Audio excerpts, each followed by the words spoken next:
cosas. Salieron temas diversos. Yo iba más o menos guiando, sí, es un poco raro. Por ejemplo, cuando salieron temas diversos, cuando empezamos con... Hay un momento en que se adelantan y todos dicen una frase importante. Que me dice, odio decir cosas importantes. Vale, en ese momento a todos les salían frases sobre los políticos y dije que no. Que eso estaba muy visto y que de políticos no se hablaba. Cosas más importantes, cosas de todos los días. Y entonces empezaron a salir cosas de todos los días. A partir de ahí montamos la conversación del final, que empezamos hablando de las fiestas, de las vacaciones y que si poco esponja por aquí, y al final se acaba por otro lado.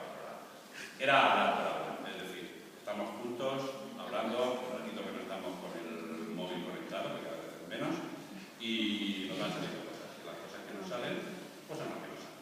Luego lo vestimos un poquito para que quedara bonito. El principio y el cierre veis que es muy aislado, muy solitario, cada uno en su silla, va diciendo, no le hace caso a nadie. Esa era la idea primera que quería. Y al final me imagino que en el apagado final queda esa sensación, me imagino que cada uno estamos solos con nosotros mismos, aunque rodeados de gente, y es lo que intentamos romper de alguna manera para no quedarnos en ese oscuro en el que hablamos hacia el imposible.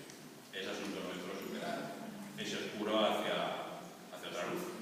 A ver qué luz. Vale, yo ya no.